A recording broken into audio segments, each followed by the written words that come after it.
ہمیشہ یہ اجازت نہیں ہے مسلمان کو کہ وہ ظلم کی چکی میں پستا رہے۔ آپ اس طرح لوگوں کی چھوٹے چھوٹے یہ اس طرح کی حرکتیں جو ہیں آپ برداشت کرتے رہتے ہیں، ایسا ایسا پھر معاملہ یہاں تک پہنچتا ہے اللہ تعالیٰ آپ سے بھی پھر دین حق کی ترجمانی کی توفیق چھین لیتا ہے۔ جن جن لوگوں نے عالم کفر کو للکارا ہے، جن کو اللہ نے یہ توفیق دی ہے عالم کفر کو فتنوں کے پول کھولنے کی، جن کو اللہ نے توفیق دی ہے، ان کو یہ وہی طبقہ تھا جنہوں نے اس طرح کے چھوٹے چھوٹے جو انگریز کے چوہے بن کے سامنے آتے نا، انہوں نے ان کی بات بھی برداشت نہیں کی۔ کی بات یہ واحد بیچارہ امام ہی رہ گیا ہے جس کو جناب ہر بندہ سمجھانے ٹور پڑتا ہے۔ تو کام کرے بندوں والے، مالک خود توجہ فرمائیں گے تیری طرف۔ اعوذ باللہ من الشیطان الرجیم، بسم اللہ الرحمن الرحیم۔ وَإِنْ عَاقَبْتُمْ فَعَاقِبُوا بِمِثْلِ مَا عُوقِبْتُمْ بِهِ وَلَئِنْ صَبَرْتُمْ لَهُوَ خَيْرٌ لِلصَّابِرِينَ۔ یہ آیت مبارکہ آیت نمبر 126 اور 125 یہ اللہ تبارک و تعالی نے اکٹھی نازل فرمائیں، بلکہ وہ آیت نمبر 127 بھی۔ ان تینوں میں اللہ تعالیٰ کی طرف سے حکم دیا جا رہا ہے، امر ہے۔ پہلی میں امر ہے ادعو، آپ دعوت دیں۔ دوسرے میں یہ ہے کہ بین عاقبتم فعاقبوا، فعاقبوا تمہاری دعوت کی راہ میں جو رکاوٹ بن رہا ہے، داعی کو جو اذیت دے رہا ہے، اس کو سزا بھی دو۔ ہاں جی، یہ دوسرا حکم ہے۔ اور آگے تیسرا جو آ رہا ہے نا آیت نمبر 127 میں، اس میں بھی ایک حکم آ رہا ہے وصبر۔ آیت نمبر 128 جو ہے اس میں اللہ تبارک و تعالی نے خوشخبری سنائی ہے داعیوں کے لیے۔ سمجھ آ گیا جی؟ اب پچھلی آیت مبارکہ میں اللہ تبارک و تعالی نے ارشاد فرمایا کہ آپ دعوت دیں حکمت کے ساتھ اور خیرخواہی کے ساتھ، حکمت کے ساتھ اور خیرخواہی کے ساتھ۔ آیت نمبر 125 میں دوسرا حکم تھا وَجَادِلْهُمْ بِالَّتِي هِيَ أَحْسَنُ، اور ان کے ساتھ جب مجادلہ کی بات آ جائے، بحث تک بات پہنچ جائے، تو اس میں بھی پہلو جو ہے وہ احسن والا اختیار کیا جائے۔ آیت نمبر 126 میں اللہ تبارک و تعالیٰ نے فرمایا کہ داعی کو اگر کوئی اذیت دیتا ہے، تکلیف دیتا ہے، تو فرمایا اس سے بھی بدلہ لیا جائے، اس سے بھی بدلہ لیا جائے۔ یہ ہمارے ہاں عمومی مزاج بن چکا ہے کہ یہ کہتے ہیں کہ جی مسجد کا امام جو ہے وہ صرف چپیڑیں کھانے کے لیے ہوتا ہے یا نہیں ایسا؟ اللہ تعالیٰ کیا فرما رہا ہے یہ آپ ذرا غور سے سنیں نا۔ امام کے ساتھ کوئی بھی بندہ بدتمیزی کرنا چاہے سب کے سامنے کر دے گا، ہے نا؟ امام کے ساتھ بدتمیزی سب کے سامنے ہوگی، اور امام جو ہے صرف اتنا کہہ دے جی آپ پچھلے صف میں کھڑے ہوئے ہیں آگے آ جائیں، یا آپ کے بٹن کھلے ہوئے ہیں وہ بند کر لیں، یا آپ کی آستینیں اوپر چڑھی ہوئی ہیں وہ نیچے کر لیں، اس بات پہ چھوڑ کے بھاگ جائیں گے، ہے نا؟ یہاں پہ لوگوں کو یہ یاد آئے گا بھی نمازی تھا، مقتدر بندہ تھا، تو آپ کو کام بندہ تھا اکیلے میں سمجھا دیتے۔ تو بھئی جو امام کے ساتھ بدتمیزی کی ہے اس نے 50 بندوں کے سامنے، 150 بندوں کے سامنے، سب کے سامنے بکواس کر دی ہے، اس نے ہیں، اس کو کسی نے نہیں سمجھایا ہاں بھی تو نے کیوں بدتمیزی کی ہے؟ ہوتا یا نہیں ہوتا؟ باقیوں کو چھوڑیں، میں حاصل پور میں تھا، پرانے حاصل پور میں، وہاں مسجد میں امام بھی تھا اور خطیب بھی تھا میں، تو وہاں تراویح سنانے کے لیے ایک حافظ صاحب کو لائے، ہمارے ہی جامعہ سے لائے تھے، جو مسجد کے متولی تھے وہ ہمارے جامعہ کے ساتھ بڑے اچھے تعلقات تھے ان کے، تو وہ ایک حافظ صاحب کو لائے، وہیں میرے ساتھ ہی پڑھتا تھا، لیکن میں فارسی پڑھتا تھا، وہ بچہ جو ہے نا وہ حفظ اس نے مکمل کیا تھا۔ ابھی جیسے یہ حافظ ساجد صاحب بیٹھے ہیں اسی ان کی عمر کا تھا وہ۔ اب ہوا یہ کہ وہ ایک رات حافظ صاحب کھڑے ہوئے مصلی پہ، تو ان سے منزل پڑھی نہیں جا رہی تھی، وہ کم از کم کو 15-16 لقمے ان کو دیے۔ میں نے ان کو کہا، میں نے کہا یار سلام جب پھرا تو میں نے کہا یار آپ اگر پیچھے آ جائیں تو میں پڑھا دیتا ہوں، آپ سے نہیں پڑھا جا رہا، تو وہ مانے نہیں۔ انہوں نے کہا جی کچھ نہیں ہوتا میں پڑھ لیتا ہوں. وہ خیر کھڑے ہو گئے. اب دوسرا دن جو تھا میں بیٹھا اپنے کپڑے دھو رہا تھا وضو خانے پہ. وہ حافظ صاحب بیچارے میرے ساتھ بیٹھے ہوئے تھے. ایک نمازی آتا ہے, وہ آ کے اس نے ان کو کہتے ہیں یہ کھڑے ہونا ذرا بات سنیں. وہ کھڑے ہوئے بیچارے ان کی گالوں پہ آ کے 2-4 چپیٹیں مار دیں. سمجھے؟ اس نے آ کے چپیٹیں مار دی. میں نے اسے, چونکہ میں بھی چھوٹا تھا, میں نے اس کو دھکے مار کے نا اس کو باہر نکال دیا اس بندے کو. اب جب یہ واقعہ لوگوں میں مشہور ہوا کہ جناب یہ واقعہ ہوا ہے, وہ سارے مجھے آ کے سمجھا رہے ہیں آپ نے دھکے کیوں دی, آپ نے اس کو باہر کیوں نکالا. میں نے کہا جی اس نے آج 9-10 راتیں ہو گئی ہیں, وہ سارے محلے والوں کو نماز پڑھا رہا ہے, تراویحیں پڑھا رہا ہے, وہ اس نے آ کے اس کے منہ پہ چپیٹے مار دی ہیں. نہیں سمجھ آ رہا؟ اس نے آ کے سب کے سامنے اس کے منہ پہ چماٹے ماری ہیں. اس کی میں نے کہا آپ کو کوئی وہ نہیں ہے. پھر جو ہے میں نے یہ اندازہ لگایا کہ ہر جگہ یہی حال ہوتا ہے. ہمیشہ امام کو نصیحت کی جاتی بھی آپ نہ کہتے, کیونکہ آپ کا منہ ہے ہی چپیٹے کھانے والا. اس نظریے کا بندہ جو ہے نا, میں سچی کہتا ہوں, جو بندہ یعنی امام کے ساتھ جاتی اور جو بندہ آ کے امام کو اگر آ کے صبر کی تلقین کرتا ہے نا, نہیں, سب سے پہلے اسے صبر سکھایا جائے. سمجھ نہیں آتا؟ تھوڑی سی بات کی جائے نا, فوراً سے پہلے ایسے جناب تن بدن میں آگ لگ جاتی ہے اس کے. میں نے بتایا نا, شرعی مسئلہ بتانے پر بھی ان کو تکلیف ہوتی ہے. امام صاحب سب کے سامنے آپ نے بتا دیے میں ہیں, لوگ کیا کہیں گے, اتنا الو کا پٹھا ہے, اتنا جاہل ہے, اس کو یہ نہیں پتا. تو آپ کو کام بنتا تھا, آپ اکیلے میں میری دعوت رکھتے, کہیں پہ چودھری ہوٹل پہ لے جاتے, وہاں کھانا کھلاتے, کھانا کھلانے کے بعد آپ فرماتے اگر میں آپ کو شرعی مسئلہ بتانا چاہوں آپ کے بوچھے پہ وٹ تو نہیں پڑیں گے. پھر جناب اگر میں کہتا کہ ہاں سنا دوں تو پھر آپ سنا دیتے, وگرنہ وہ بھی رہنے دیتے. آپ یہ پوچھنے پر بھی مجھ سے معذرت کرتے, روانہ ہو جاتے. کیا ہے یہ یار, یہی رویہ ہے یا نہیں؟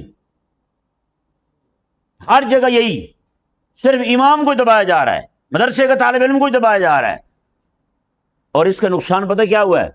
آج پوری دنیا میں عمومی مزاج بن چکا ہے مسلمانوں کا صرف مار کھانے کا. ہمارے ہاں کیا ہوتا ہے, ہمارے ہاں دینداروں کی لاشیں بچھا دی جاتی ہیں, سڑکوں کو رنگین کر دیا جاتا ہے. سمجھایا یہی گیا, امام صاحب نہیں بولنا, خاموش. آج میں واللہ کہہ رہا ہوں پوری دنیا میں یہی ہو رہا ہے, ہندوستان میں بھی یہی ہو رہا ہے. وہاں بیچاری عوام قتل ہوتی ہے, بڑے سے بڑے ترم خان مولوی صاحب جو ہیں زبان سے ایک لفظ نہیں نکالتے, کیونکہ ذہن وہی بنایا گیا ہے. اقبال اسی مسئلے کو دیکھتے ہوئے بیچارہ رو پڑا. اس نے کہا گلا تو دبا دیا اہل مدرسہ نے تیرا, خاک آئے گی صدا لا الہ الا اللہ. انہوں نے کہا لا الہ الا اللہ کا معنی جو ہے کیا بیان کرے گا تو؟ لا الہ الا اللہ کا تو معنی ٹکرانے کا ہے. تیری تربیت ہی یہ وہی ہے, تو نے چپیٹیں کھانی ہے. وہ تو محمد رسول اللہ علیہ السلام کا کلمہ پڑھنے والا ہے, تیرے لیے یہ اجازت نہیں ہے کہ ایک گال پہ چماٹ لگے تو دوسری گال پہ پیش کر. نہیں سمجھ آیا؟ تجھے کو ہوں کرتا ہے نا, آگے نکالتا ہے, آگے سے تو بھی ہوں کر تاکہ اس کو پتہ ہو اس کا تکبر خاک میں مل جائے, وگرنہ اس کو ظلم بڑھتا جائے گا, وہ ذلیل سے ذلیل کرتا جائے گا, ایک ایک کو ذلیل سمجھے گا. آج کل پتہ کیا ہوتا ہے, کئی سارے لوگ لاڈلے بنے ہوتے ہیں, جیسے بلڈ پریشر والے ہوتے ہیں نا, لاڈلے ہوتے ہیں. تو میرا بی پی شوٹ ہو گیا جی, میں نہیں برداشت کرتا, میں کتے کی طرح پڑ جاتا ہوں, میں تو امام کو دھو دیتا ہوں. ایک بندہ میرے پاس بیٹھا ہوا کہتا ہے میں بولوں کیا سمجھوں, مولوی سالے یہ. میں کہا واہ بھائی واہ, کیا بات ہے بھی تیری, ہیں نہیں سمجھ آ رہا. میں واللہ کہہ رہا ہوں اس بندے کے یہ الفاظ سنے میرے دل میں بڑی سخت تکلیف ہوئی. میں نے کہا یار عجیب بندہ ہے, مولوی سالے, یہ کیا بات ہوئی؟ سمجھ آیا نہیں سمجھ آیا؟ بھائی نہیں, یہ میں ائمہ کو بھی گزارش کروں گا مہربانی کریں, آپ اس طرح لوگوں کی چھوٹے چھوٹے یہ اس طرح کی حرکتیں جو ہیں آپ برداشت کرتے رہتے ہیں, ایسا ایسا پھر معاملہ یہاں تک پہنچتا ہے اللہ تعالیٰ آپ سے بھی پھر دین حق کی ترجمانی کی توفیق چھین لیتا ہے. کیوں بھائی, تم تذلیل کے پیدا ہوئے تھے. سچی بات ہے, انہی لوگوں نے, چپ چپ رہنے والے لوگوں نے نقصان کیا ہے, اگلی نسلیں دین سے بدزن ہو رہی ہیں. جب دیکھے نا ایک بچے کے سامنے اس کے ابا کے ساتھ بدتمیزی ہوگی مصلی پہ کھڑا ہوگا، لوگ اس کو ڈانٹ لیں گے، اس کو اجازت نہیں ہوگی جواب دینے کی، بتائیں بیٹا اس کا عالم بنے گا؟ میں واللہ کہہ رہا ہوں یہی رویہ جو ہے نا اس نے بڑا نقصان کیا ہے۔ نہ صرف یہ کہ عالم کا بیٹا عالم نہیں بن رہا، بلکہ عوام بھی جب دیکھتی ہے کہ عالم کے ساتھ یہ رویہ رکھا جا رہا ہے، امام کے ساتھ یہ رویہ اختیار کیا جا رہا ہے، وہ بھی اپنی اولاد کو عالم بنانے کو تیار نہیں ہوتی۔